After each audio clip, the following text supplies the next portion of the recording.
اعوذ باللہ من الشیطان الرجیم بسم اللہ الرحمن الرحیم شہد اللہ انہ لا الہ الا ہو والملائکۃ واولو العلم قائما بالقسط لا الہ الا هو العزیز الحکیم ان الدین عند اللہ الاسلام وما اختلف الذین اوتوا الکتاب الا من بعد ما جاءهم العلم بغیا بینہم ومن یکفر بآیات اللہ فإن اللہ سریع الحساب فإن حاجوک فقل اسلمت وجہی للہ ومن اتبعن وقل للذین اوتوا الکتاب والأمیین اسلمتم فإن اسلموا فقد اہتدوا وإن تولوا فإنما عليك البلاغ والله بصير بالعباد إن الذين يكفرون بآيات الله ويقتلون النبيين بغير حق ويقتلون الذين يأمرون بالقسط من الناس فبشرهم بعذاب أليم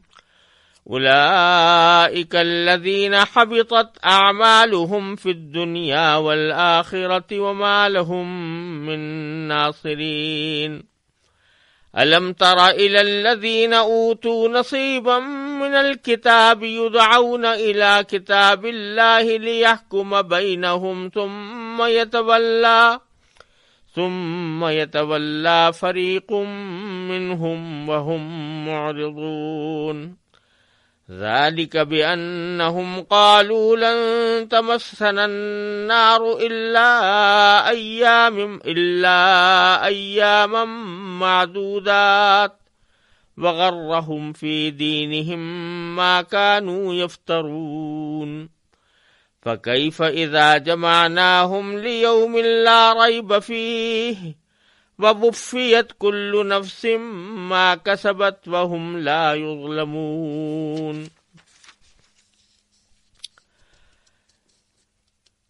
ان آیات کا ترجمہ یہ ہے،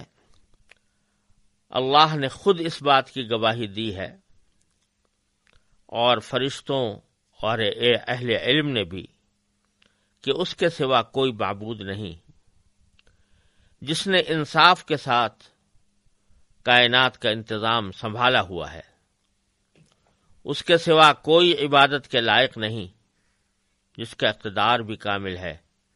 حکمت بھی کامل۔ بے شک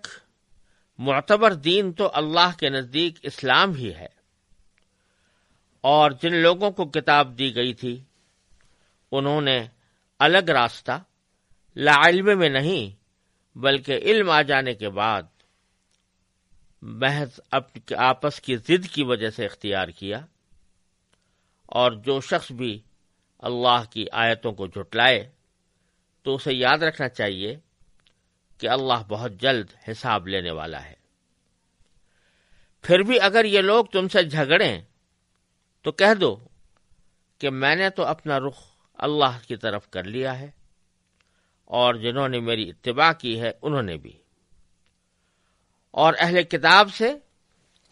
اور ان پڑھ مشرکین سے بھی کہہ دو کہ کیا تم بھی اسلام لاتے ہو؟ پھر اگر وہ اسلام لے آئیں تو ہدایت پا جائیں گے، اور اگر انہوں نے منہ موڑا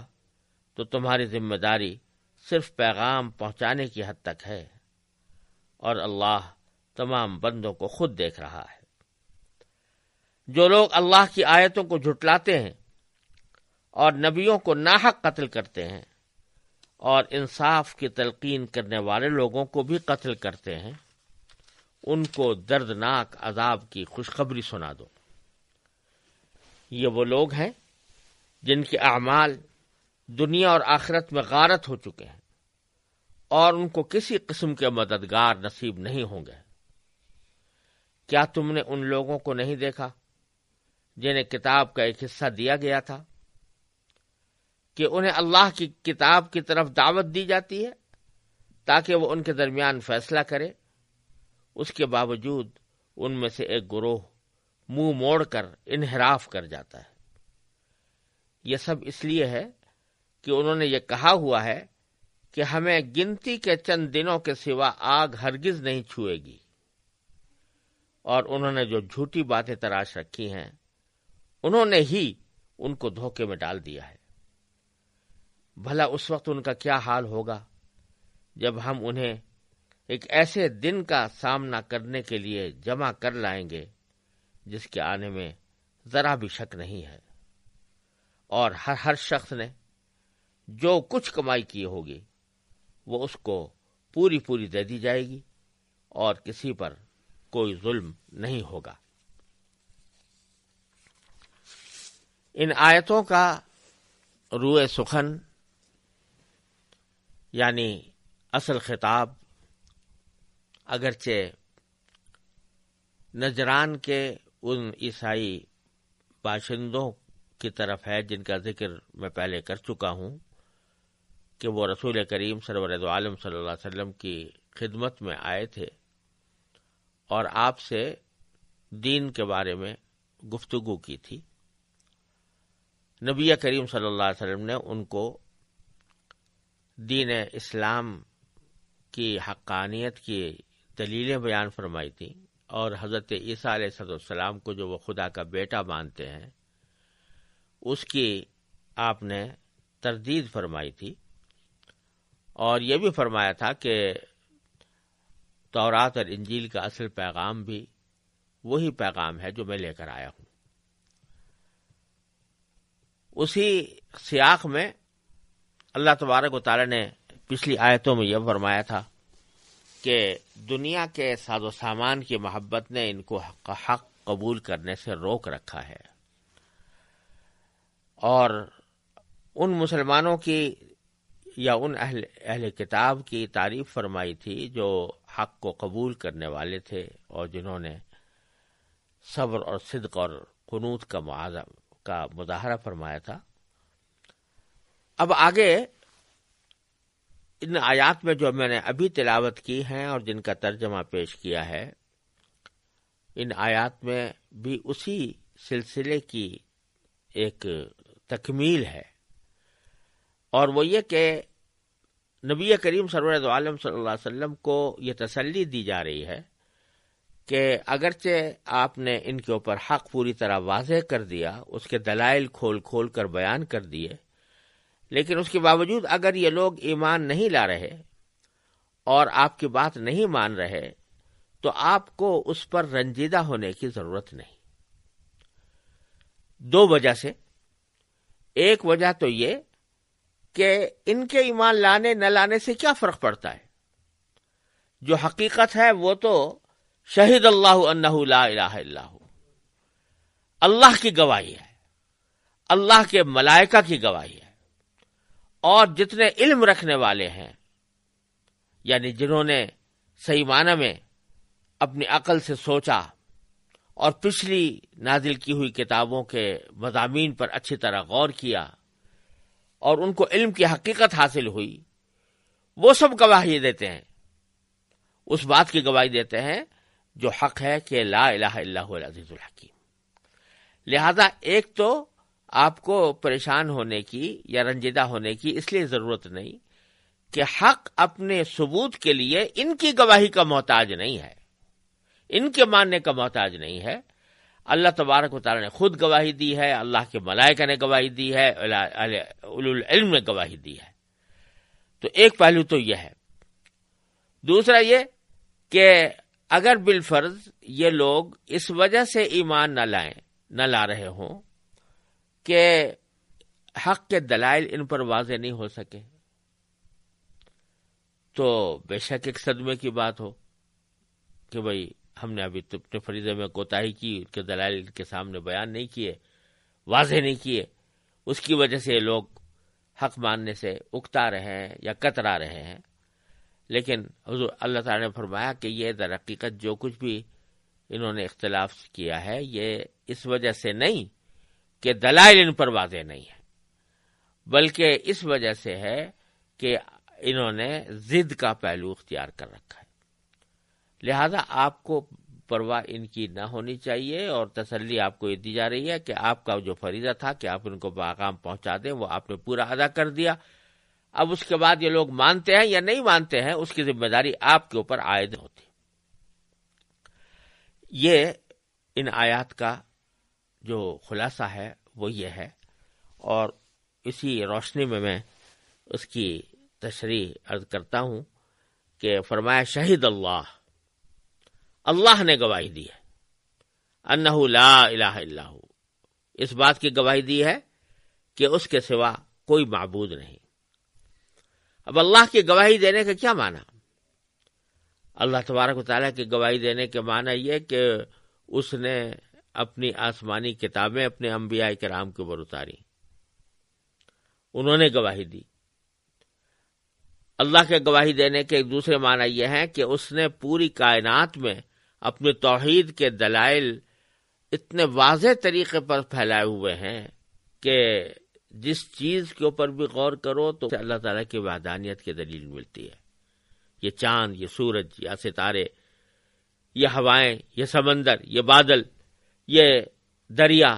یہ پہاڑ، ان میں سے کون سی چیز ایسی ہے جو اللہ تعالیٰ کی وحدانیت کی دلیل نہ ہو اور اس کی شہادت نہ ہو؟ تو اللہ تعالیٰ کی شہادت ایک اس طرح ہے کہ اس نے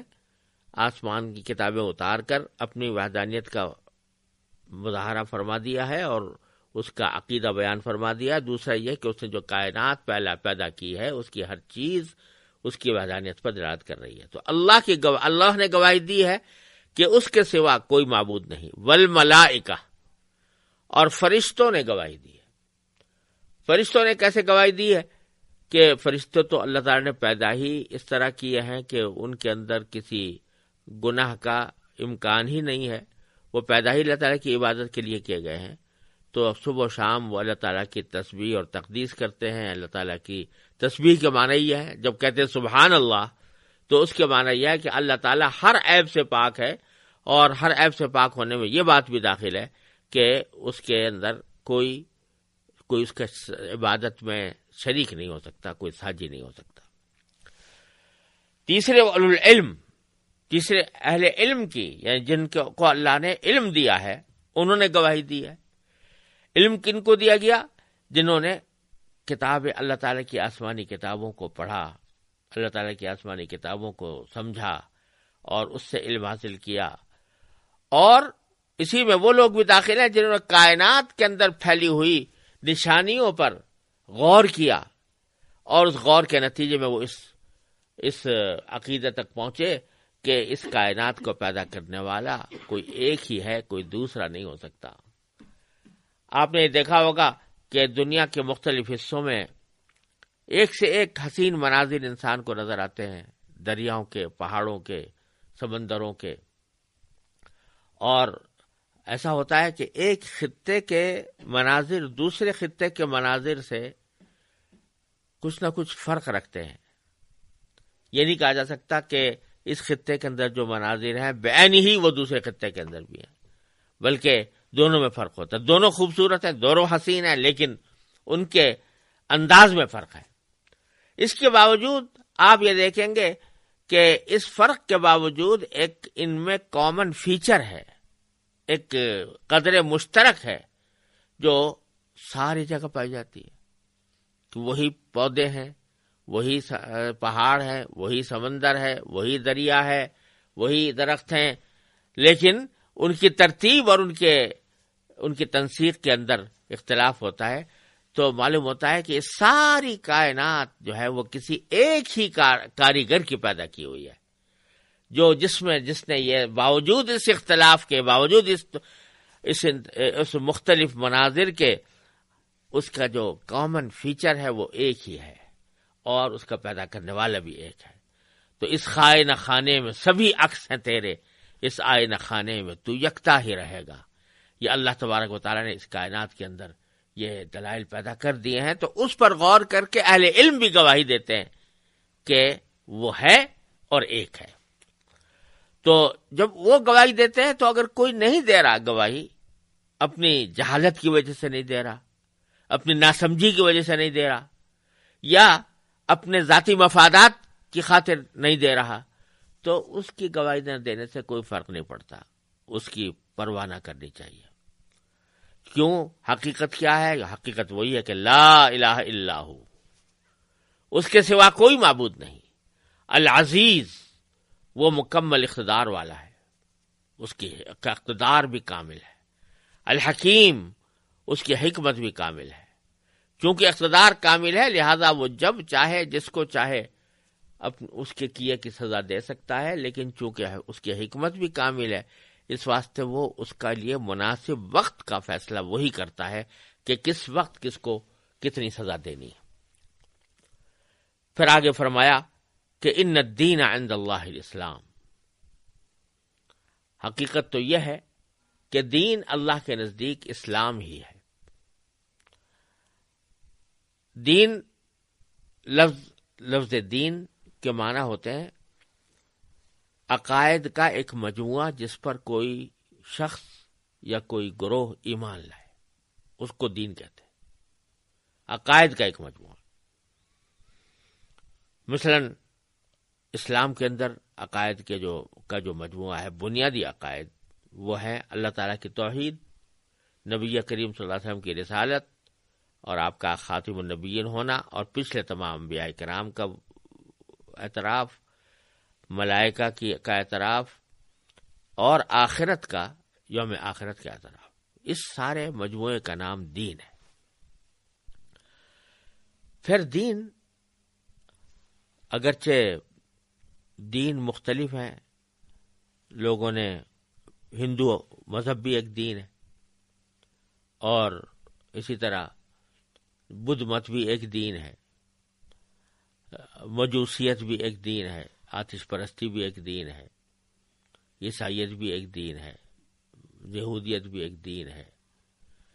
لیکن اللہ تعالیٰ فرما رہے ہیں کہ اللہ کے نزدیک دین صرف اسلام ہے، یعنی معتبر دین، مقبول دین، جس کو اللہ تعالیٰ بھی جس کو منظور فرمائے، وہ صرف اسلام کا دین ہے۔ وہ اللہ تعالیٰ کے نزدیک وہی ہے اور شروع سے لے کر آخر تک وہی دین رہا ہے۔ یہاں یہ سمجھ لینے کی ضرورت ہے کہ حضرت آدم علیہ السلام کے وقت سے نبی کریم سرورت عالم صلی اللہ علیہ وسلم تک جتنے انبیاء کرام علیہ السلام تشریف لائے، بعض روایتوں سے معلوم ہوتا ہے کہ ان کی تعداد 1,24,000 تھی، 1,24,000 انبیاء کرام تشریف لائے۔ ان سب کا دین ایک ہی تھا، یعنی عقائد کا مجموعہ ایک ہی تھا۔ وہ کیا تھا؟ اسلام۔ اسلام کا لفظ اگر دیکھا جائے تو لفظی معنی اس کے ہوتے ہیں جھکنا، اور مراد ہوتا ہے اس سے اللہ تعالی کے حکم کے آگے جھکنا۔ جو اللہ تعالیٰ فرمائے اس کو قبول کرنا، ماننا اور اس پر عمل کرنا، یہ سب ان چیزوں کا نام اسلام ہے۔ تو حضرت آدم علیہ السلام سے لے کر نبی کریم صلی اللہ علیہ وسلم کے زمانے تک جتنے انبیاء کرام علیہ السلام تشریف لائے، ان سب کا بنیادی دین یہ اسلام تھا۔ یعنی ایک طرف تو بنیادی عقائد میں سب متفق تھے، توحید، رسالت، آخرت، جو بنیادی عقائد ہیں، ملائکہ پر ایمان، انبیاء پر ایمان، کتابوں پر ایمان، ان سب میں یہ لوگ متفق تھے، ان میں کوئی اختلاف نہیں تھا۔ دوسرا یہ کہ اس بات پر سب متفق تھے کہ جو بھی حکم اللہ تعالیٰ کا آئے گا ہم اس کے آگے سر جھکائیں گے، لہذا اسلام کا جو بنیادی تصور ہے وہ اس وقت سے موجود تھا، اور اسی وجہ سے حضرت ابراہیم علیہ السلام کے بارے میں فرمایا اذ قال له ربه اسلم قال اسلمت لرب العالمین۔ جب اللہ تعالیٰ نے ان سے فرمایا کہ اسلام اختیار کرو، یعنی اللہ کے آگے جھک جاؤ، تو انہوں نے کہا کہ اسلمت لرب العالمین، میں رب العالمین کے آگے جھک گیا۔ تو انہوں نے اسلام، اور انا اول المسلمین بھی فرمایا۔ تو ہر جتنے انبیاء کرام اپنے اپنے دور میں آئے ہیں وہ سب ان کا دین اسلام تھا۔ تو اللہ تعالیٰ کے نزدیک اسلام ہی دین ہے۔ ہاں البتہ یہ ہوتا ہے کہ عقائد کے علاوہ جو احکام جزوی احکام ہوتے ہیں، مثلا نماز ہے، روزہ ہے، زکوٰۃ ہے، حج ہے، نکاح طلاق کے احکام ہے، وراثت کے احکام ہے، بیع و شراء کے احکام ہے، خرید و فروخت کے احکام ہے، یہ اللہ تعالیٰ نے مختلف انبیاء پر مختلف شریعتیں اس کے بارے میں نازل فرمائی ہیں. اس وقت کے حالات کے لحاظ سے وہ احکام انبیاء کرام کے دور میں بدلتے رہے کہ ایک نبی کے دور میں جو احکام تھے دوسرے نبی کے دور میں ان احکام میں تبدیلی واقع ہو گئی، دوسرے احکام عطا فرمائے گئے، تیسرے. اس کو شریعت کہا جاتا ہے.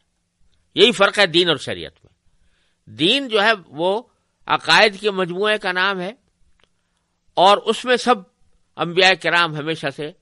مشترک رہے، متفق رہے، ان میں کسی کا اختلاف نہیں ہے. اور اسلام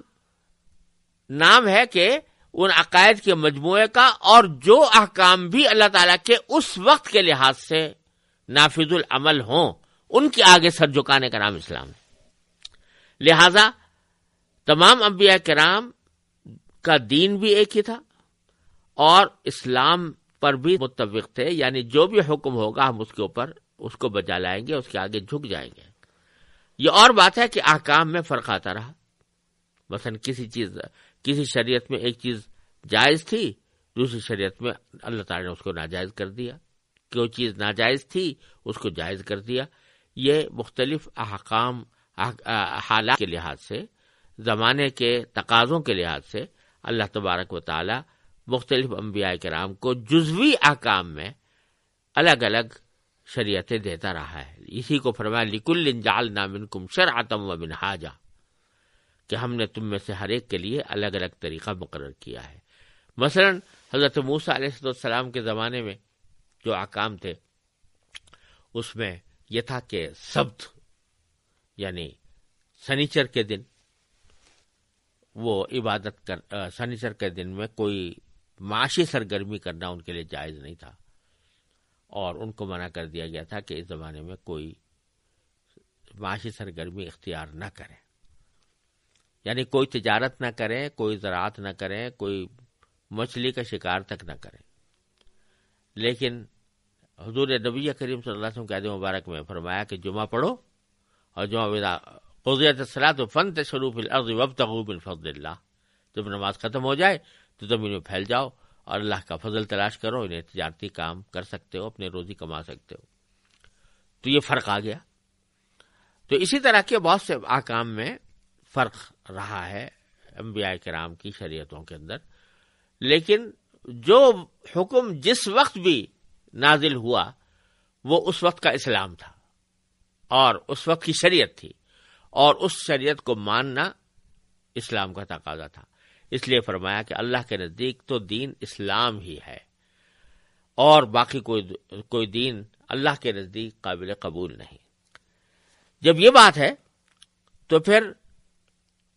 جیسا میں نے پہلے عرض کیا تھا کہ اہل کتاب جو ایمان نہیں لا رہے، جو یہودی یا نصرانی ایمان نہیں لا رہے، ان پر جو رنج ہو رہا تھا، تو اس رنج کی تسلی کے لیے فرمایا جا رہا ہے کہ اس وجہ سے ان کے ایمان نہ لانے کی وجہ یہ نہیں ہے کہ ان کے اوپر حق واضح نہیں ہوا. آپ نے تو اپنا حق پوری طرح واضح کر کے اپنا فریضہ ادا کر دیا. لیکن وَمَا اخْتَلَفَ الَّذِينَ أُوتُوا الْكِتَابَ، جن لوگوں کو کتاب دی گئی ہے یعنی یہودی اور نصرانی، انہوں نے اختلاف نہیں کیا، یعنی حق سے اختلاف نہیں کیا، إِلَّا مِن بَعْدِ مَا جَاءَهُمُ الْعِلْمُ، مگر بعد اس کے کہ ان کے پاس علم آ چکا تھا، ان کو یقین ہو چکا تھا کہ حق یہی ہے. اس کے باوجود انہوں نے اختلاف کیا بغیم بینہم، آپس کی ضد کی وجہ سے. آپس کی ضد کی وجہ سے یعنی ان کو یہ ضد پیدا ہو گئی کہ ذہن میں یہ تھا کہ آخری نبی جو آئیں گے وہ بھی بنی اسرائیل میں سے آئیں گے. سارے انبیاء کرام بنی اسرائیل سے آتے رہے ہیں، تو ان کو یہ امید تھی کہ آخری نبی بھی بنو اسرائیل میں سے آئیں گے. لیکن حضور اقدس صلی اللہ علیہ وسلم تشریف لائے بنو اسماعیل میں سے. بس یہاں سے ان کو حسد پیدا ہو گیا اور ضد پیدا ہو گئی. ہم بنو اسماعیل کی بات کیوں مانیں، ہم ان کو اپنا لیڈر کیوں تسلیم کریں، ان کے نبی کو کیوں اپنا نبی تسلیم کریں؟ تو اس ضد کی وجہ سے انہوں نے انکار کر دیا اور اختلاف کر دیا۔ تو اختلاف اس لیے نہیں کیا کہ ان کے پاس کوئی دلیل تھی اختلاف کرنے کی، اختلاف اس لیے کیا کہ ان کو ضد پیدا ہو گئی تھی کہ ہم بنی اسماعیل کے کسی نبی کو ماننے کے لیے تیار نہیں ہیں۔ اب اس کے بعد یہ کر تو لیا انہوں نے، لیکن ان کو اتنی عقل نہ آئی کہ وَمَن يَكْفُرْ بِآيَاتِ اللَّهِ فَإِنَّ اللَّهَ سَرِيعُ الْحِسَابِ، کہ جو شخص بھی اللہ کی آیتوں کو جھٹلائے تو اسے یاد رکھنا چاہیے تھا کہ فَإِنَّ اللَّهَ سَرِيعُ الْحِسَابِ، اللہ بہت جلد حساب لینے والا ہے۔ ابھی ضد میں آ کر تم نے حق سے انکار کر بیٹھے ہو، لیکن ان قریب وقت آنے والا ہے جب تمہارا حساب لیا جائے گا۔ اب نبی کریم صلی اللہ علیہ وسلم کو تسلی ہی کے طور پر آگے فرمایا جا رہا ہے کہ فَإِنْ حَاجُّوكَ، پھر بھی اگر یہ تم سے جھگڑتے رہیں، تم نے تو حق واضح کر دیا، دلائل واضح کر دیے، پھر بھی اگر جھگڑتے رہیں تو فقل، تو تم یہ کہہ دو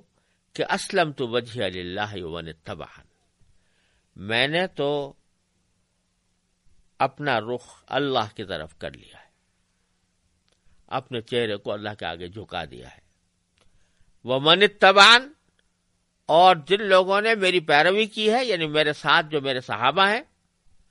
انہوں نے بھی یہی کیا کہ اپنا رخ اللہ تعالیٰ کی طرف کر لیا ہے۔ تو لہذا مجھے تمہارے اختلاف کرنے سے اور بحث کرنے سے کوئی غرض نہیں، میں نے تو اپنا رخ کر لیا ہے اللہ تعالیٰ کی طرف۔ اور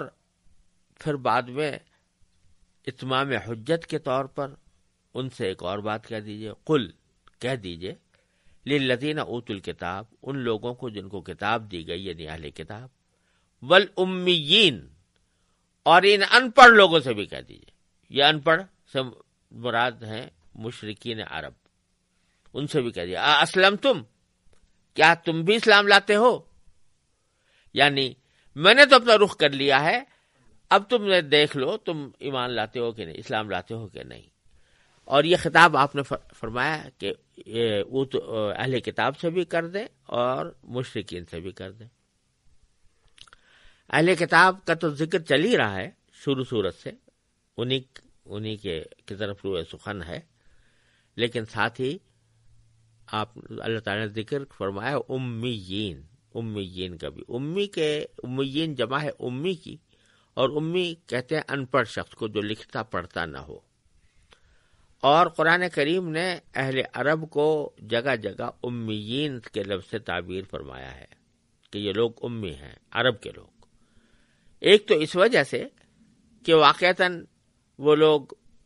ایسے تھے کہ اکثر و بیشتر ان پڑھ ہوتے تھے، یعنی ان میں لکھنے پڑھنے کا رواج بہت کم تھا، تو ان کی اکثریت ان پڑھ تھی ہی۔ دوسرے ان پڑھ ان کو اس لیے بھی کہا گیا ہے کہ وہ کسی آسمانی کتاب کو نہیں مانتے تھے۔ یہودی تورات کو مانتے تھے، عیسائی تورات اور انجیل دونوں کو مانتے تھے، لیکن ان کو یہ کسی آسمانی کتاب کے قائل نہیں تھے، نہ یہ دعویٰ کرتے تھے کہ ہم پر کوئی آسمانی کتاب اتری ہے۔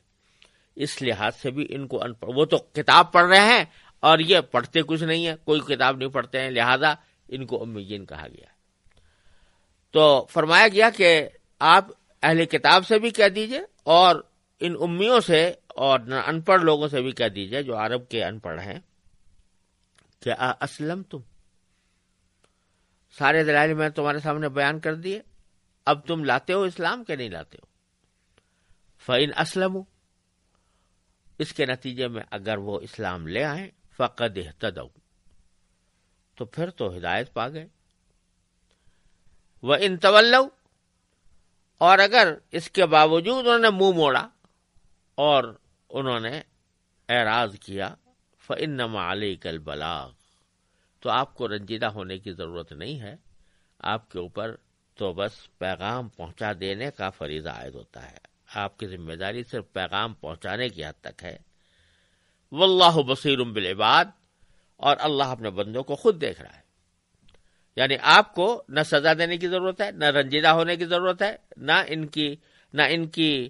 اس کفر کے نتیجے میں ان کے اوپر عذاب ڈالنے کی ذمہ داری آپ کو عائد ہوتی ہے. اللہ اپنے بندوں کو خود دیکھ لے گا کس کے ساتھ کیا معاملہ کر رہا ہے.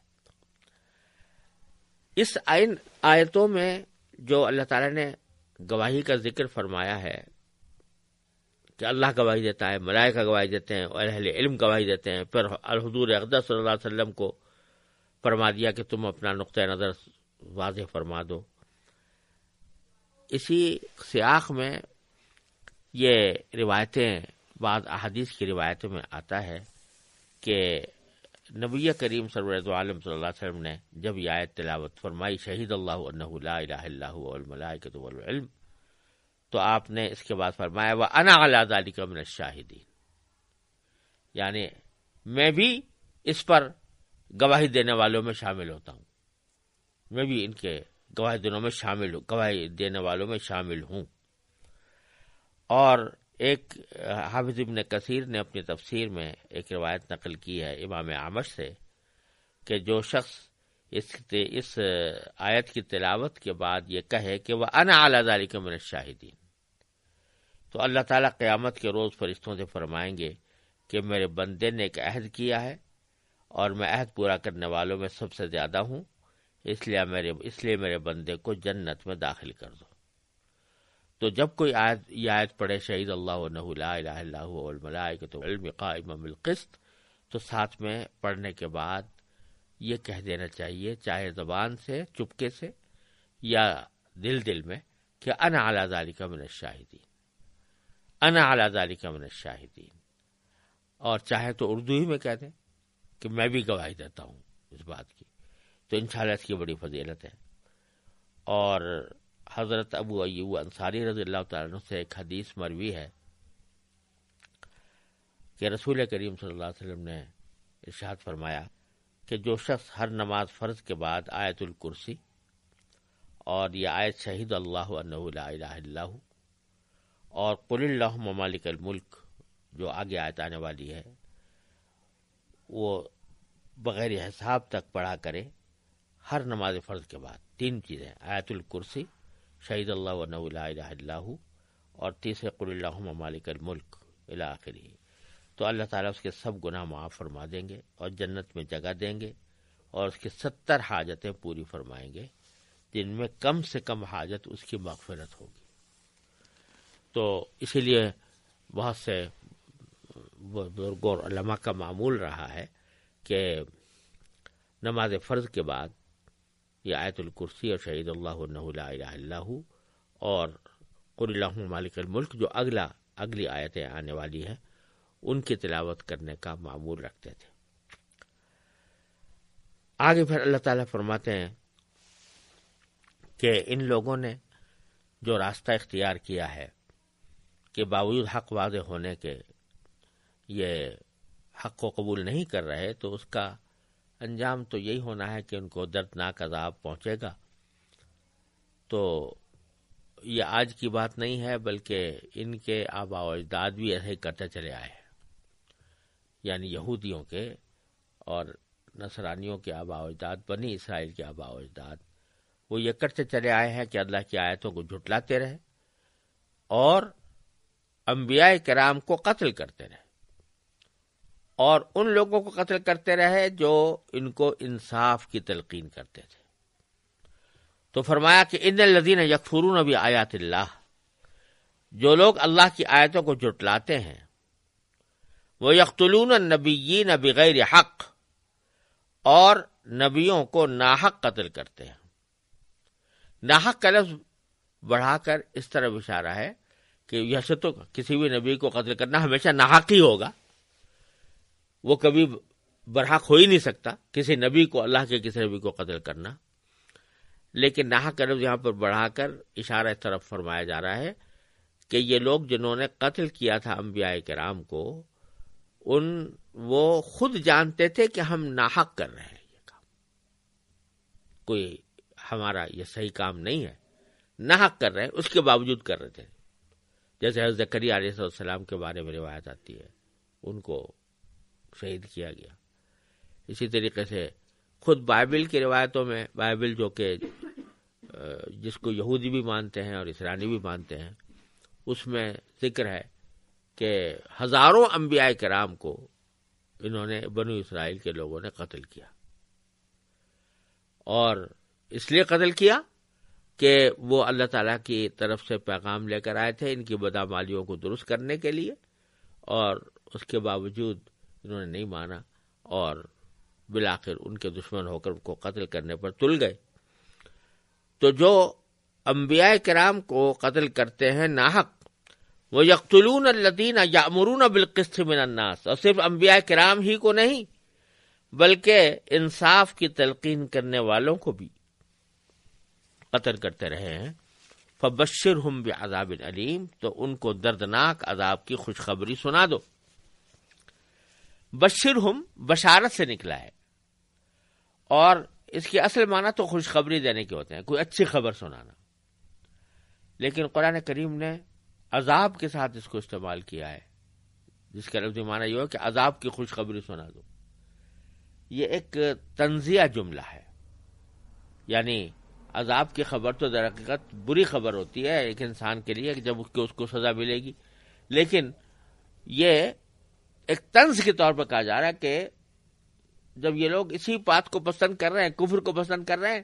تو پھر ان کے لیے تو یہ بھی خوشخبری ہوگی کہ ان کو دردناک عذاب دیا جائے گا۔ اولئک الذین حبطت اعمالهم فی الدنیا والآخرہ، یہ وہ لوگ ہیں جن کے اعمال دنیا اور آخرت میں غارت ہو چکے ہیں۔ وما لهم من ناصرین، اور ان کو کسی قسم کے مددگار نصیب نہیں ہوں گے۔ دنیا اور آخرت میں ان کے اعمال غارت ہو چکے ہیں، اس کا مطلب یہ ہے کہ بہرحال جو کافر یا غیر مسلم ہوتے ہیں وہ بھی تو کچھ بعض اوقات اچھے اعمال انجام دیتے ہیں، کوئی نیک کام کر لیتے ہیں، کوئی کسی غریب کی مدد کر دیتے ہیں مثلا، تو وہ اعمال جو ہیں وہ نیکی کے کبھی کبھی ان سے سرزد ہوتے ہیں، لیکن اللہ تعالیٰ فرما رہے ہیں کہ چونکہ انہوں نے بنیادی مطالبہ جو ایمان کا مطالبہ تھا اس مطالبے کو قبول کرنے میں انہوں نے ضد سے کام لیا ہے، اس واسطے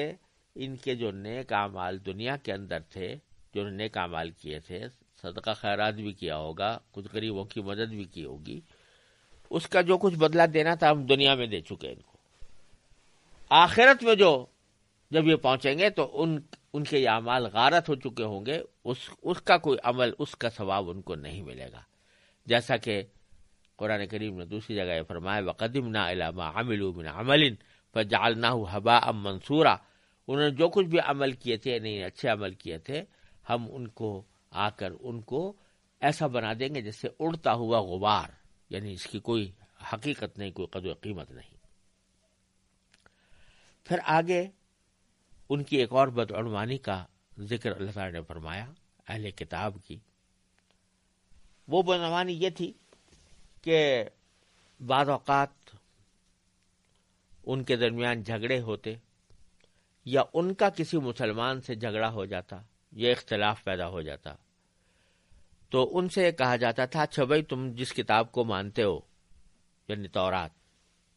اسی کا کے ذریعے فیصلہ کروا لو، اس میں کیا لکھا ہے اس کے اوپر عمل کر لو۔ بعض اوقات ایسا ہوتا تھا کہ ایک مسلمان اور ایک یہودی میں جھگڑا ہوا، اور دونوں عام آدمی تھے، یعنی عالم نہیں تھے، نہ تورات کے عالم نہیں تھے، یہودی بھی تورات کا عالم نہیں تھا، تو اس سے کہا گیا، مسلمان نے کہا کہ اچھا بھائی تم ہمارے جھگڑے کا تصفیہ کرنے کے لیے اپنے کسی عالم کا نام لے دو، ہم یہودی عالم کے پاس چلتے ہیں، ان سے کہتے ہیں تورات میں جو کچھ بھی لکھا ہوگا ہم اس کو مان لیں گے۔ تو وہ آدمی جانتا تھا کہ میں جب اپنے یہودی عالم کے پاس جاؤں گا تو وہ میرے خلاف فیصلہ دے گا، اگر تورات کے حساب سے فیصلہ کرنا ہوا تو وہ میرے خلاف فیصلہ دے گا، یا وہ تورات کا حکم ایسا تھا کہ اس کے حق میں نہیں جاتا تھا، تو ایسے موقع وہ کہتا تھا نہیں ہمیں اس کی ضرورت نہیں ہے، ہم آپس میں خود فیصلہ کر لیتے ہیں۔ تو اس طرح کے متعدد واقعات احادیث میں آئے ہیں کہ جن میں یہودیوں سے مطالبہ کیا گیا کہ وہ خود ان کی کتاب کو اپنا فیصلہ بنا لے اور تورات کے مطابق فیصلہ کروا لے، لیکن انہوں نے اس کو ماننے سے انکار کیا۔ اس کا ذکر اللہ تعالیٰ فرما رہے ہیں، الم تر الی الذین اوتوا نصیبا من الکتاب، الم تر، کیا تم نے نہیں دیکھا ان لوگوں کو، الذین اوتوا نصیبا من الکتاب، جن کو دیا گیا تھا کتاب کا ایک حصہ، کتاب کا ایک حصہ دیا گیا تھا، یعنی یوں دیکھا جائے تو اللہ تعالیٰ نے جتنی کتابیں نازل فرمائی ہیں، چاہے وہ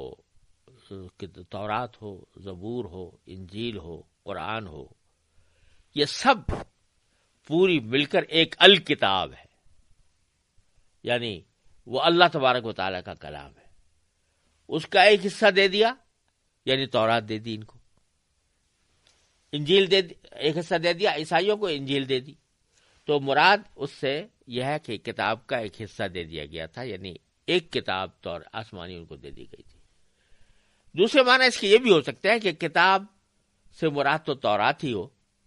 لیکن کسی شخص کو اس کو پوری تورات کا علم نہیں ہے تو اس کے کچھ حصے کا علم ہے۔ عالم جو ہے وہ پوری کتاب کا نہیں ہے، پوری تورات کا نہیں ہے، بلکہ تورات کے کسی حصے کا عالم ہے، تو اس کو بھی اس کا ذکر، اس کا حوالہ دیا جا رہا ہے کہ جن کو کتاب کا ایک حصہ دیا گیا تھا، یدعون الی کتاب اللہ، ان کو بلایا جاتا ہے، دعوت دی جاتی ہے اللہ کی کتاب کی طرف، لیحکم بینہم، تاکہ وہ ان کے درمیان فیصلہ کرے، ان کے جھگڑوں کا تصفیہ کرے، کتاب اللہ کے ذریعے وہ فیصلہ کیا جا رہا ہے۔ ثم یتولی فریق منہم وہم معرضون، اس دعوت کے باوجود ان میں سے ایک گروہ جو ہے وہ منہ کر انحراف کر جاتا ہے، یعنی کہتا ہے ہم نہیں مانتے، میں تورات کے ذریعے فیصلہ کرانے کو تیار نہیں ہوں۔ پھر اللہ تبارک و تعالی یہاں ان کی ان بدعمالیوں کی ایک بنیادی وجہ اگلی آیت میں بیان فرما رہے ہیں کہ وہ جو یہ گناہ بے دھڑک کیے جاتے ہیں اور جانتے بوجھتے غلطیوں کا ارتکاب کرتے ہیں، اس کی ایک بنیادی وجہ یہ بھی ہے کہ انہوں نے اپنے دل میں ایک من گھڑت عقیدہ رکھا ہوا ہے۔ وہ من گھڑت عقیدہ یہ ہے کہ ہم تو بنی اسرائیل ہیں، یعنی اللہ کے محبوب بیٹے ہیں، اللہ کے لاڈلے ہیں، اور چونکہ اللہ کے لاڈلے ہیں لہذا کچھ بھی بدعمالیاں ہم کرتے چلے جائیں، ہمیں عذاب جو ہے وہ بہت معمولی ہوگا، چند دن کے لیے ہوگا، آگ اگر چھوئے گی بھی ہمیں تو چند دن کے لیے چھوئے گی، اس کے بعد ہم اللہ میاں ہمیں جنت میں بھیج دیں گے، کیونکہ ہم اللہ کے خاص محبوب اور لاڈلی اولاد ہیں۔ تو اس کا ذکر فرمایا، ذالک بانہم، یہ سب کچھ جو وہ کر رہے ہیں یہ اس وجہ سے ہے کہ قالو، انہوں نے یہ کہا ہوا ہے کہ لن تمسنا النار، کیا ہمیں آگ ہرگز نہیں چھوئے گی، یعنی جہنم کی آگ ہرگز نہیں چھوئے گی، الا ایاما معدودات، مگر چند گنتی کے دنوں کے لیے، گنتی کے چند دنوں کے لیے، یعنی اگر اب ہم گئے بھی جہنم میں اپنی بدعمالیوں کی وجہ سے تو چند دن کے لیے جائیں گے اور پھر تو آرام ہی آرام ہے، پھر جنت ملے گی۔ تو چونکہ ان کے دماغ میں یہ غلط عقیدہ بیٹھا ہوا ہے کہ چند دن رہ کر ہم پھر جنت کے مستحق ہو جائیں گے فوراً، تو یہ عقیدہ ہے جس نے ان کو بے دھڑک گناہ کرنے پر اور بے دھڑک حق کا انکار کرنے پر آمادہ کیا ہوا ہے۔ تو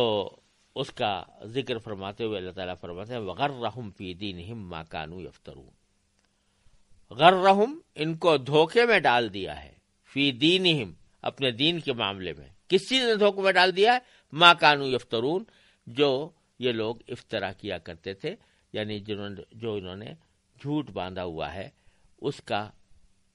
افطرا کیا ہوا اللہ تعالیٰ کے اوپر۔ یہ عقیدہ بھی تو افطرا ہی ہوا نا، کہ ہم جو کچھ بھی عقیدہ رکھیں، جو کچھ بھی عمل کریں، ہمیں سب چند دن کے لیے جہنم میں جائیں گے، بعد میں پھر جنت میں چلے جائیں گے. تو یہ اللہ تعالیٰ کے اوپر بہت افطرا کیا تھا، یعنی بہتان باندھا تھا. اللہ تعالیٰ نے تو ایسی کوئی بات نہیں کہی تھی. اس چیز نے جس کو انہوں نے افطرا کیا ہوا تھا اسی نے ان کو دھوکے میں ڈال دیا، اور دھوکے میں ڈال کر یہ سمجھتے رہے کہ ہم کچھ بھی کرتے رہے ہمارا کوئی نقصان نہیں ہوگا. فَكَيْفَ إِذَا جَمَعْنَاهُمْ لِيَوْمٍ لَا رَيْبَ فِيهِ، پھر والا اس وقت کیا حال ہوگا، ان کا کیا حال ہوگا جب ہم انہیں ایک ایسے دن کے لیے جمع کر لائیں گے جس کے آنے میں ذرا بھی شک نہیں ہے. لیوم لا ریب فیہ ووفیت کل نفس، اور پورا دے دیا جائے گا ہر انسان کو، ہر جان کو، ما کسبت، وہ چیز جو اس نے کمائی ہوگی، پوری دے دی جائے گی وہ چیز جو اس نے کمائی ہوگی، یعنی جو اعمال کیے ہوں گے اس کا پورا بدلہ دیا جائے گا. وَهُمْ لَا يُظْلَمُونَ، اور ان پر ظلم نہیں ہوگا. قل اللہم مالک الملک تؤتی الملک من تشاء وتنزع الملک ممن تشاء وتعز من تشاء وتذل من تشاء بیدک الخیر انک علی کل شیء قدیر تولج اللیل فی النہار وتولج النہار فی اللیل وتخرج الحی من المیت وتخرج المیت من الحی وترزق من تشاء بغیر حساب. کہو کہ اے اللہ، اے اقتدار کے مالک، تو جس کو چاہتا ہے اقتدار بخشتا ہے، اور جس سے چاہتا ہے اقتدار چھین لیتا ہے، اور جس کو چاہتا ہے عزت بخشتا ہے، اور جس کو چاہتا ہے رسوا کر دیتا ہے. تمام تر بھلائی تیرے ہی ہاتھ میں ہے، یقیناً تو ہر چیز پر قادر ہے. تو ہی رات کو دن میں داخل کرتا ہے اور دن کو رات میں داخل کرتا ہے، اور تو ہی بے جان چیز میں سے جاندار کو برآمد کر لیتا ہے، اور جاندار میں سے بے جان چیز نکال لاتا ہے، اور جس کو چاہتا ہے بے حساب رزق عطا فرماتا ہے. اس آیت کریمہ میں اللہ جل جلالہ نے اپنی قدرت کاملہ کا نہ صرف بیان فرمایا ہے بلکہ اپنے ماننے والوں کو یہ تاکید کی ہے کہ وہ اس قدرت کاملہ اور حکمت بالغہ کا اعتراف اور اعلان کریں، اور دعا مانگتے وقت اللہ تبارک و تعالیٰ کی اس قدرت کاملہ اور حکمت بالغہ کا حوالہ بھی دیں. پچھلے مضامین سے اس کا ربط دو طرح ہے. ایک تو اس وجہ سے کہ اللہ تبارک و تعالیٰ کی توحید کا بیان پہلے سے چلا آ رہا ہے، اور ایک اس اعتبار سے بھی کہ اللہ تبارک و تعالیٰ نے پیچھے یہ فرمایا تھا کہ جو لوگ جان بوجھ کر کفر اختیار کیے ہوئے ہیں وہ عنقریب مغلوب ہوں گے، اور اس کا لوگ مذاق اڑاتے تھے کہ یہ مٹھی بھر مسلمان جن کے پاس نہ کوئی ساز و سامان ہے نہ ہتھیار ہیں، یہ خواب دیکھ رہے ہیں کہ بڑے بڑے بادشاہوں کو یہ زیر کر لیں گے، بڑی بڑی سلطنتیں ان کے قبضے میں آ جائیں گی. اور غزوہ خندق کے موقع پر نبی کریم صلی اللہ علیہ وسلم نے جب ایک چٹان کے اوپر ایک کدال ماری تھی تو اس میں آپ کو جو چنگاریاں اٹھیں اس میں قیصر و کسریٰ کے محلات دکھائے گئے تھے، اور آپ نے اس وقت پیشگوئی فرمائی تھی کہ یہ لوگ عنقریب مغلوب ہوں گے اور مسلمان قیصر و کسریٰ کو فتح کر لیں گے، اس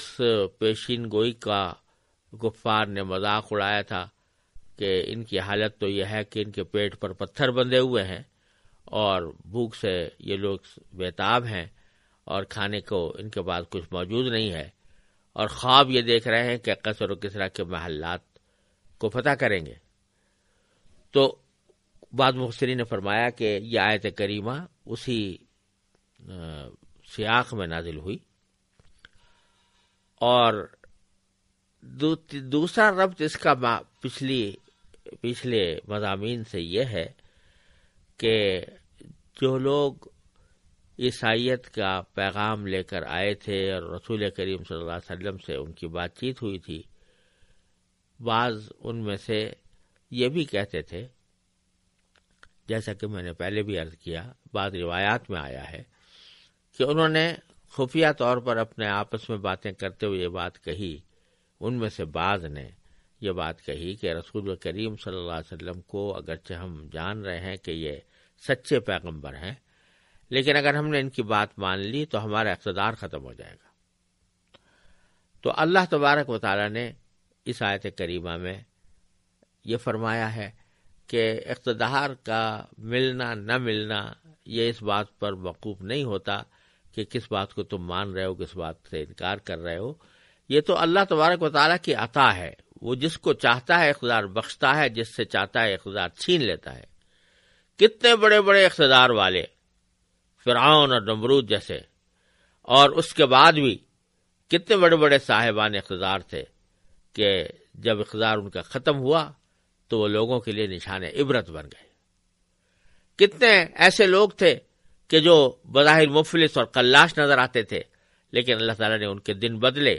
اور ان کو اقتدار عطا فرمایا۔ تو یہ اقتدار دینا اور چھین لینا یہ تو اللہ تعالیٰ کا کام ہے، یہ تمہارے محض اندازوں سے یا تمہارے طرز عمل سے یا تمہارے کسی بات کو ماننے یا نہ ماننے سے اس کا کوئی خاص فرق نہیں پڑتا۔ اگر تم یہ سمجھتے ہو کہ انکار کرنے کے، حضور اقدس صلی اللہ علیہ وسلم کا انکار کرنے کے نتیجے میں ہمارا اقتدار سلامت رہے گا، تو یہ تمہاری بہت بڑی خوش فہمی ہے۔ اقتدار دینے والا تو اللہ ہے، جب اللہ تعالیٰ تم سے چھیننا چاہے گا تو وہ چھین لے گا۔ تو فرمایا کہ کہو اللہم، اے اللہ، مالک الملک، اے اقتدار کے مالک، تؤتی الملک من تشاء، تو جس کو چاہتا ہے اقتدار بخشتا ہے، وتنزع الملک ممن تشاء، اور جس سے چاہتا ہے اقتدار چھین لیتا ہے، وتعز من تشاء، اور جس کو چاہتا ہے تو عزت دیتا ہے، وتذل من تشاء، اور جس کو تو چاہتا ہے رسوا کر دیتا ہے۔ بیدک الخیر، تیرے ہی ہاتھ میں ہے ساری بھلائی۔ یہ بیدی کا عربی کے قاعدے سے جب بیدی کا پہلے کہا گیا اور خیر بعد میں کہا گیا تو اس میں حصر کا مفہوم ہوتا ہے، یعنی صرف تیرے ہاتھ میں ہے بھلائی، کسی اور کے ہاتھ میں نہیں ہے، تیرے ہی ہاتھ میں ہے بھلائی۔ جو کچھ بھلائی کی جتنی چیزیں بھلائی کی ہو سکتی ہیں، چاہے وہ ظاہری دنیا کی مال و دولت ہو، عزت و شوکت ہو، لوگوں کی شہرت ہو، یا اور کوئی دنیا کی بھلائی ہو، وہ سب تیرے قبضے قدرت میں ہے۔ جس کو تو چاہے دے سکتا ہے، اور جس سے تو نکالنا چاہے وہ نکال سکتا ہے۔ وَإِنَّكَ عَلَى كُلِّ شَيْءٍ قَدِيرٌ، بے شک تو ہر چیز پر قدرت رکھنے والا ہے۔ تولج اللیل فی النہار وتولج النہار فی اللیل، تو ہی رات کو دن میں داخل کرتا ہے، وتولج النہار فی اللیل، اور تو ہی دن کو رات میں داخل کرتا ہے۔ رات کو دن میں داخل کرنے اور دن کو رات میں داخل کرنے کا مطلب یہ ہے کہ سال کے بعض ایام میں جو اوقات دن کا حصہ ہوتے ہیں وہ دوسرے ایام میں رات کا حصہ بن جاتے ہیں، اور سال کے بعد دنوں میں جو اوقات رات کا حصہ ہوتے ہیں وہ دوسرے دنوں میں دن کا حصہ بن جاتے ہیں۔ مثال کے طور پر اگر ایک جگہ گرمی کے موسم میں سورج 7:30 بجے غروب ہو رہا ہے تو 7:30 بجے تک دن رہتا ہے، لیکن اسی جگہ جب سردی کا موسم آتا ہے تو بعض اوقات سورج 5 بجے غروب ہو جاتا ہے، 5:30 بجے غروب ہو جاتا ہے۔ تو اب 5:30 سے لے کر 7:30 تک کے جو 2 گھنٹے ہیں یہ پہلے دن تھے، اب رات بن گئے۔ اور اگر اسی کا الٹ لے لیں کہ 5:30 بجے سورج غروب ہو رہا تھا اور 5:30 بجے کے بعد رات شروع ہو رہی تھی، لیکن دوسرے موسم میں سورج جو ہے وہ 7:30 بجے غروب ہونے لگا، تو 5:30 سے لے کر 7:30 کا حصہ جو رات کا وقت تھا وہ دن میں داخل ہو گیا۔ تو تولج اللیل فی النہار و تولج النہار فی اللیل، تو رات کو دن میں داخل کرتا ہے اور دن کو رات میں داخل کرتا ہے، یعنی اللہ تعالیٰ کے نزدیک یہ سب باتیں جو ہیں یہ کوئی مشکل کام نہیں ہے۔ اور عام طور سے تو حالت یہ ہوتی ہے کہ رات کو دن میں داخل کرنا یہ کسی فرد بشر کی قدرت میں نہیں ہے کہ رات کو دن میں داخل کر دے یا دن کو رات میں داخل کر دے، یہ خالصتاً اللہ تبارک و تعالیٰ کا کام ہے اور کسی انسان کے بس میں نہیں۔ کوئی دنیا بھر کی سائنس، کوئی ٹیکنالوجی یہ نہیں کر سکتی کہ جو اللہ تعالیٰ نے جس حصے کو دن بنایا ہے اس کو رات بنا دے۔ مصنوعی کارروائی تو کر سکتی ہے کہ بھئی اندھیرا پیدا کر دیا مصنوعی طور پر، لیکن حقیقت میں دن کو رات بنا دے، رات کو دن بنا دے، یہ کسی بھی سائنس یا ٹیکنالوجی کے بس کا کام نہیں۔ تو اللہ تبارک و تعالیٰ نے یہ جملہ قرآن کریم میں جگہ جگہ بیان فرمایا ہے، یعنی اللہ تعالیٰ کی اس صفت کو کئی جگہ ذکر فرمایا ہے کہ وہ رات کو دن میں داخل کر دیتا ہے اور دن کو رات میں داخل کر دیتا ہے۔ اور اس سے اشارہ اس طرف مقصود ہے کہ جن چیزوں کو انسان بظاہر ناممکن یا بہت ہی مشکل اور دشوار سمجھتا ہے، اللہ تبارک و تعالیٰ کے لیے کچھ بھی دشوار نہیں ہے۔ جن لوگوں کو آج آپ یہ سمجھ رہے تھے کہ یہ بے حقیقت ہیں، ان کی کوئی وقت نہیں، مفلس ہیں، قلاش ہیں، بے وسیلہ ہیں، اللہ تعالیٰ چاہیں تو ان کو بڑھا کر اعلیٰ درجے کا اقتدار عطا فرما دے، اگر اللہ تعالیٰ چاہیں تو ان کو مالدار بنا دے، اگر اللہ تعالیٰ چاہیں تو ان کو با اثر اور بارسوخ بنا دے۔ اور جن کو تم دیکھتے ہو کہ آج دنیا جو ہے ان کی طاقت کی پوجا کر رہی ہے اور جو دنیا کے اوپر ان کی طاقت کا سکہ بیٹھا ہوا ہے اور ان کا دبدبہ دنیا بھر کے اوپر مسلط ہے، کل کو اللہ تبارک و تعالیٰ جب چاہیں ان کو اس دبدبے سے نکال کر ذلت تک پہنچا دے، تو وہ رات کو دن میں داخل کرتا ہے اور دن کو رات میں داخل کرتا ہے، اس کے قبضے قدرت میں سب کچھ ہے۔ پھر آگے فرمایا کہ وَتُخْرِجُ الْحَيَّ مِنَ الْمَيِّتِ، اور تو ہی بے جان چیزوں میں سے جاندار کو برآمد کر لیتا ہے۔ مثلا بے جان انڈا ہے، مرغی نے انڈا دیا، انڈا بے جان ہے، اس میں کوئی روح نہیں، کوئی جان نہیں، اسی میں سے جاندار یعنی چوزا نکل آتا ہے۔ تو تخرج الحی من المیت، اور تخرج المیت من الحی، اور مردار سے یا بے جان سے جاندار چیز نکال دیتا ہے۔ جیسے بے جان انڈے سے چوزا نکالا ہے اور جاندار سے تو بے جان چیز نکال لیتا ہے، یعنی جاندار سے بے جان چیز نکالنے کی مثال اسی میں دیکھ لیں کہ جاندار پرندے سے بے جان انڈا نکال لیتا ہے اللہ تعالیٰ۔ تو اس سے اشارہ اس طرف ہے کہ اللہ تبارک و تعالیٰ کی قدرت اتنی وسیع ہے کہ جن چیزوں کو عام طور سے ناممکن یا بہت دشوار، ناقابل عمل سمجھا جاتا ہے، اللہ تبارک و تعالیٰ کے فضل و کرم سے، اللہ تعالیٰ کی قدرت کاملہ سے وہ بعید نہیں ہے، اور وہ اللہ تعالیٰ کی قدرت کاملہ کے اندر کے نتیجے میں اس میں اللہ تبارک و تعالیٰ اس کو وجود میں لے آتے ہیں۔ لہذا کچھ بعید نہیں ہے کہ جن لوگوں کو تم آج بے حقیقت سمجھ رہے ہو وہ تم پر غالب آ جائیں۔ وَتَرْزُقُ مَن تَشَاءُ بِغَيْرِ حساب، اور تو جس کو چاہتا ہے بے حساب رزق عطا فرماتا ہے۔ یہاں پر بھی وہی بات ہے کہ بظاہر ایک آدمی مفلس نظر آ رہا ہے، لیکن جب اللہ تبارک و تعالیٰ چاہیں گے تو اس کو مالدار بھی کر دیں گے۔ اعوذ باللہ من الشیطان الرجیم، بسم اللہ الرحمن الرحیم۔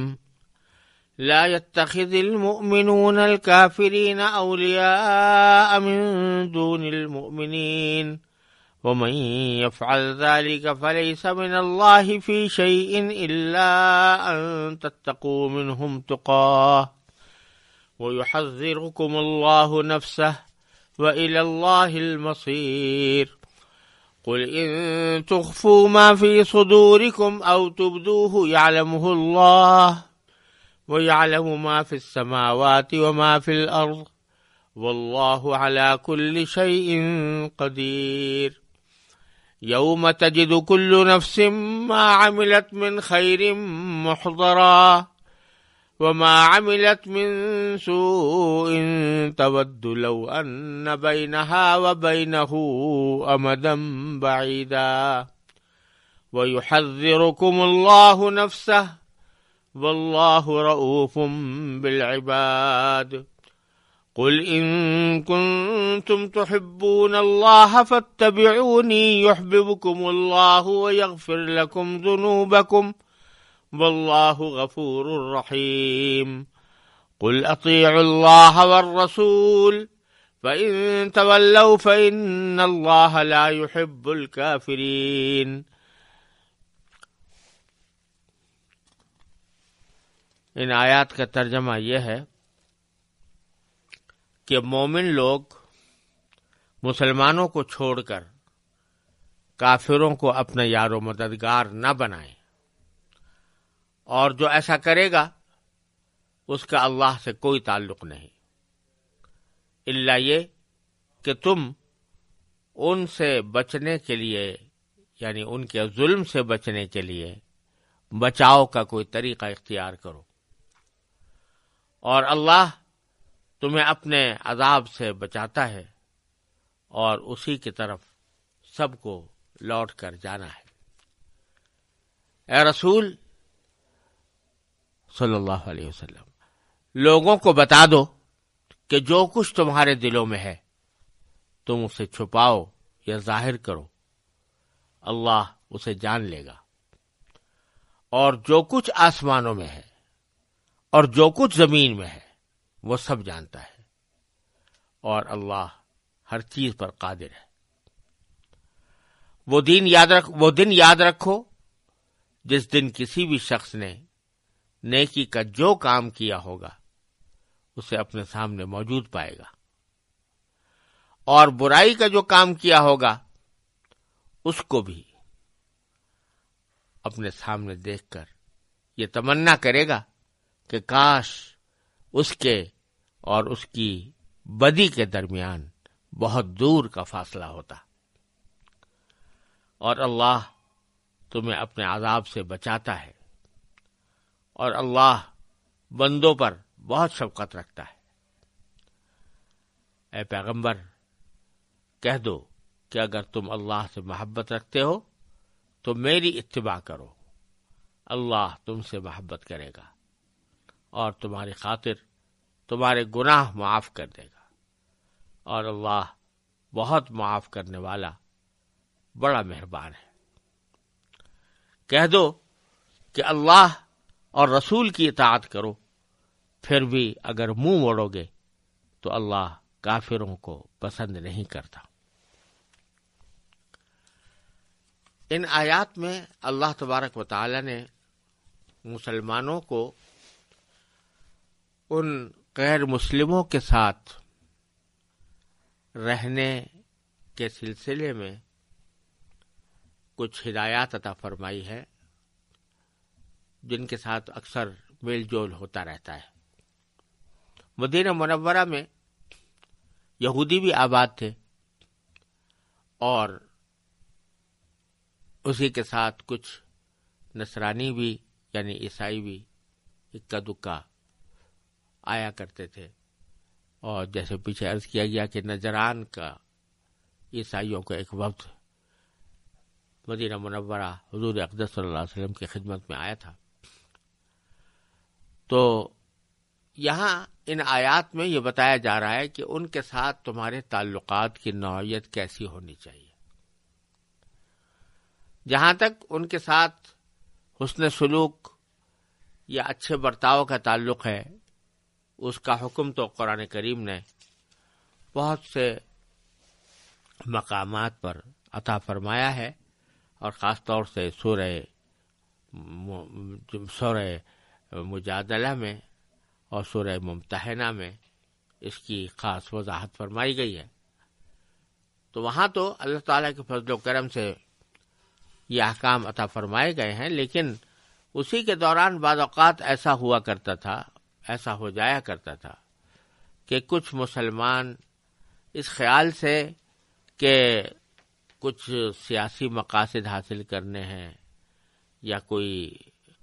اپنے خاندانی مفادات حاصل کرنے ہیں، اس کے نتیجے میں ان غیر مسلموں سے حسن سلوک سے آگے بڑھ کر دوستیوں کا ایسا طریقہ اختیار کر لیتے تھے جس سے بظاہر یہ لگتا تھا کہ ان کا مقصد زندگی ان کے مقصد زندگی کے ساتھ مل گیا ہے۔ تو اس طرز عمل کو موالات کہتے ہیں، یعنی دو آدمیوں کے درمیان ایسا دوستی اور قلبی محبت کا، دلی محبت کا ایسا تعلق ہو جائے جس کے نتیجے میں ان کا مقصد زندگی اور ان کا نفع و نقصان سب ایک ہو جائے۔ اس کو اصطلاح میں موالات کہا جاتا ہے، عربی زبان میں بھی اس کو موالات کہتے ہیں، اور قرآن کریم نے بھی اس کے لیے موالات کا استعمال فرمایا ہے، اور احادیث میں بھی اور اسلامی فقہ کے اندر بھی یہی اصطلاح استعمال کی گئی ہے۔ تو یہاں اس آیت میں اللہ تبارک و تعالی نے مسلمانوں کو کافروں کے ساتھ اس طرح کے موالات قائم کرنے یا رکھنے سے منع فرمایا ہے۔ تو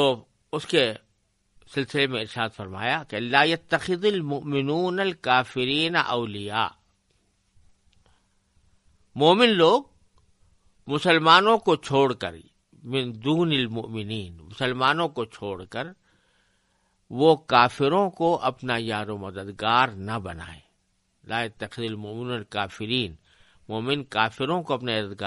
یار و مددگار نہ بنائیں، من دون المؤمنین، مسلمانوں کو چھوڑ کر۔ ومن یفعل ذلک، اور جو شخص ایسا کرے گا اس کا فلیس من اللہ فی شیء، تو اس کا اللہ سے کوئی تعلق نہیں۔ الا ان تتقوا منہم تقاہ، الا یہ کہ تم ان سے بچنے کے لیے بچاؤ کا کوئی طریقہ اختیار کرو۔ تو یہاں یہ بات ایک مرتبہ پھر سمجھ لیں کہ یار و مددگار کا جو لفظ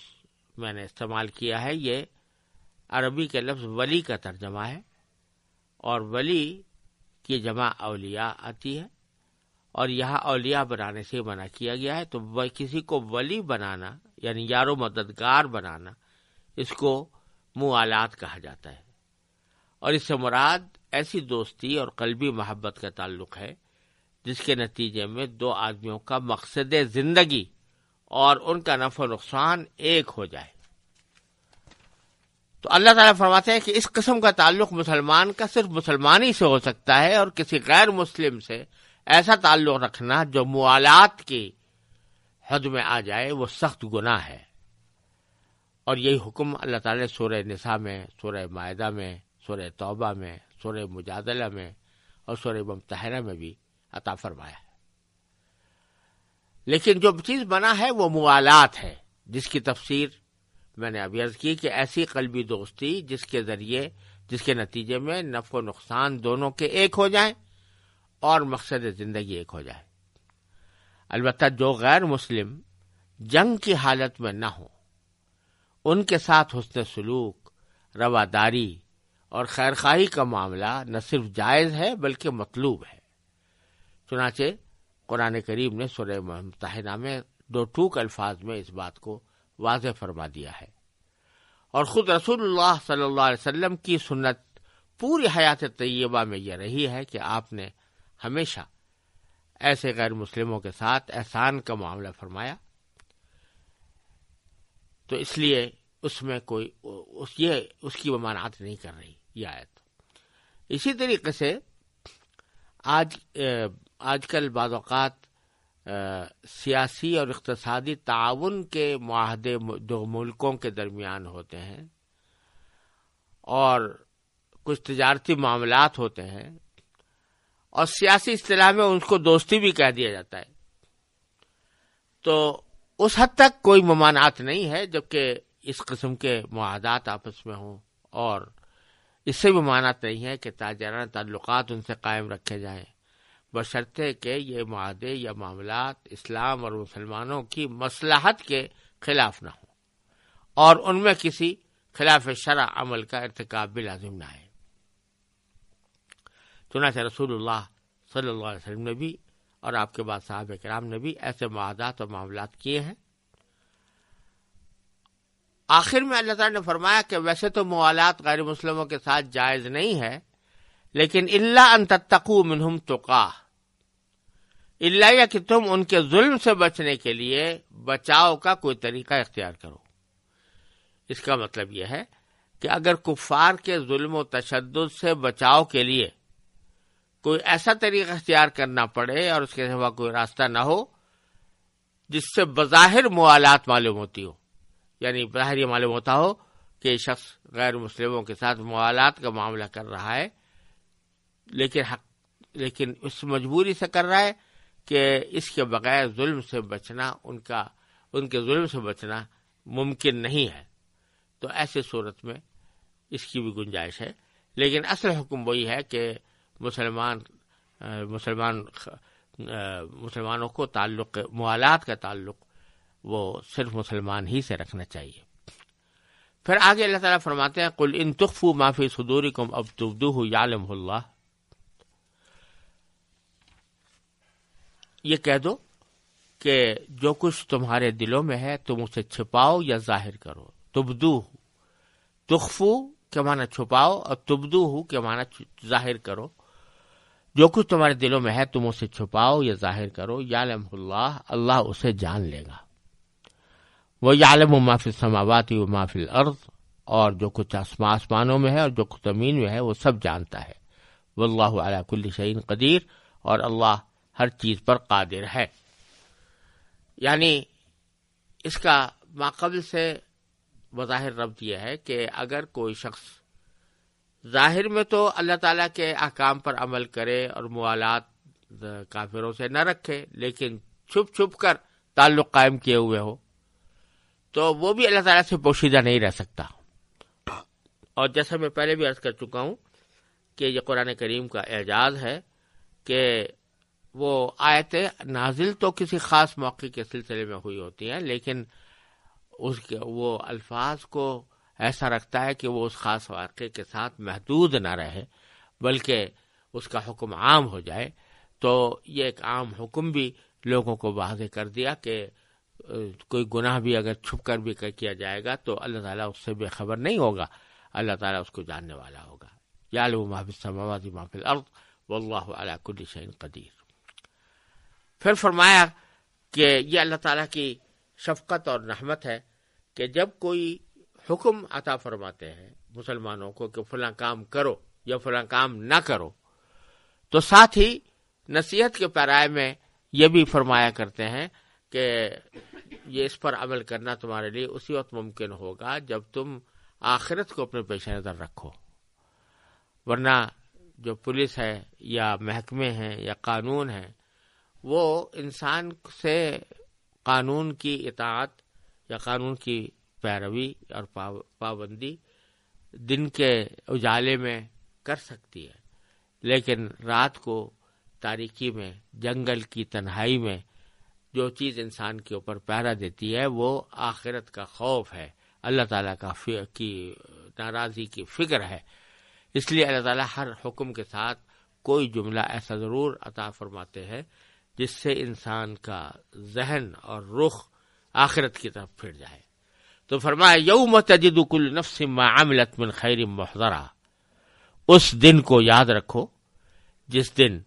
کسی بھی شخص نے نیکی کا جو کام کیا ہوگا اسے اپنے سامنے موجود پائے گا، وما عملت من سوء، اور برائی کا جو کام کیا ہوگا اس کو بھی اپنے سامنے دیکھے گا، تود لو ان بینہا وبینہ امدا بعیدا، اور برائی کے کاموں کے بارے میں یہ تمنا کرے گا کہ کاش اس کے اور اس کی بدی کے درمیان بہت دور کا فاصلہ ہوتا۔ پھر فرمایا وَيُحَذِّرُكُمُ اللَّهُ نَفْسَهُ، اور اللہ تمہیں اپنے عذاب سے بچاتا ہے، وَاللَّهُ رَءُوفٌ بِالْعِبَادِ، اور اللہ بندوں پر بہت شفقت رکھتا ہے۔ اگلی آیت میں اگر اگلی آیت کو نجران کے واقعے کے ساتھ جوڑا جائے، جیسا کہ سیاق اسی کا چل رہا ہے، تو اس آیت کا ماقبل سے ربط یوں ہے کہ یہ نجران کے عیسائی اور یہودی دونوں یہ دعویٰ کرتے تھے کہ نحن ابناء اللہ و احباؤہ، ہم تو اللہ کے بیٹے ہیں، اللہ کے چہیتے ہیں، اللہ کے لاڈلے ہیں، ہم اللہ کے محبوب ہیں، یعنی اللہ ہم سے محبت کرتا ہے۔ تو اللہ تبارک و تعالی ان کے اس دعوے کی تردید کرتے ہوئے فرما رہے ہیں کہ اب تو تمہاری اللہ تعالی کے ساتھ محبت کی پہچان صرف ایک ہی ہے، اور وہ یہ کہ ہمارے نبی کریم سرور دو عالم صلی اللہ علیہ وسلم کی سنت کی پیروی کرو، تو پتہ چلے گا کہ تمہیں واقعی اللہ تعالیٰ سے محبت ہے، اور اللہ تعالیٰ پھر اس صورت میں واقعی اللہ تعالیٰ تم سے محبت کرے گا۔ لیکن اب خالی خولی دعویٰ کر لینا کہ ہم اللہ تعالیٰ سے کے محبوب ہیں، اللہ تعالیٰ ہم سے محبت کرتا ہے، اس کا کوئی جواز نہیں۔ تو فرمایا کہ قل، اے پیغمبر ان لوگوں سے کہہ دو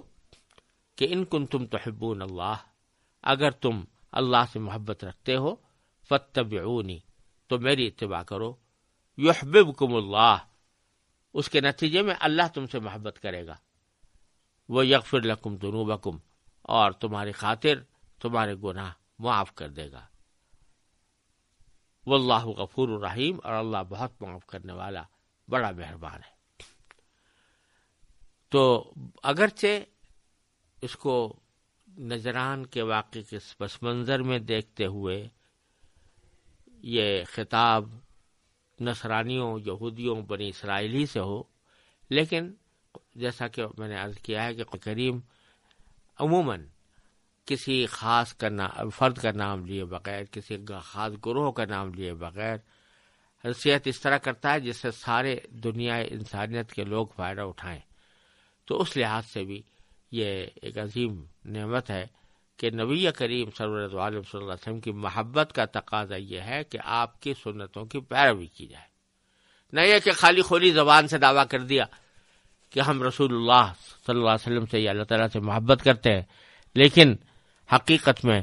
آپ کی سنت پر عمل پیرا نہ ہو، آپ کے احکام پر عمل نہ کریں،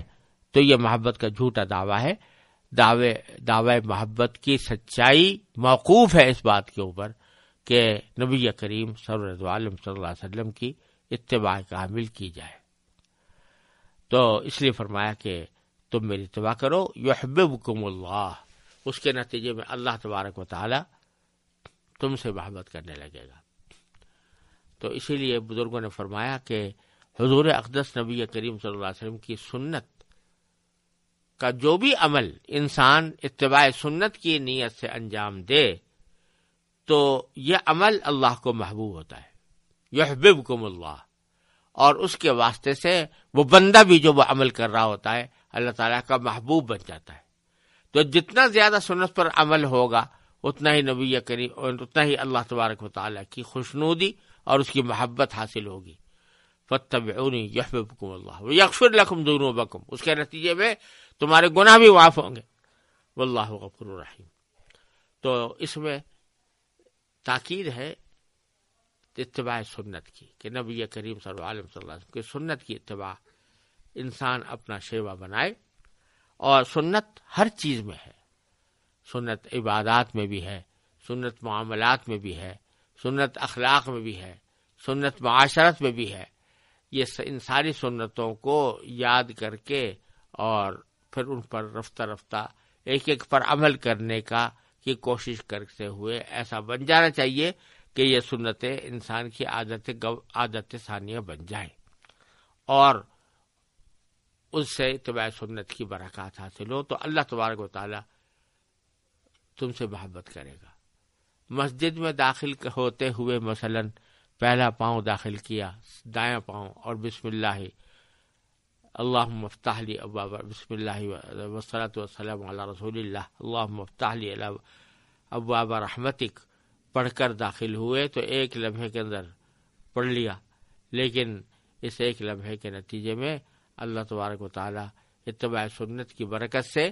وہ بندہ اس وقت محبوب ہوگا اللہ تعالیٰ کا جس وقت وہ یہ سنت ادا کر رہا ہے. اس لیے نبی کریم صلی اللہ علیہ وسلم کی عادات، خصلتوں، آپ کے مزاج، مذاق اور آپ کے دوسروں کے ساتھ رویے، ہر چیز کے اندر آپ کی پیروی کرنے کی ضرورت ہے. اللہ تبارک و تعالی ہم سب کو اس کی توفیق عطا فرمائے.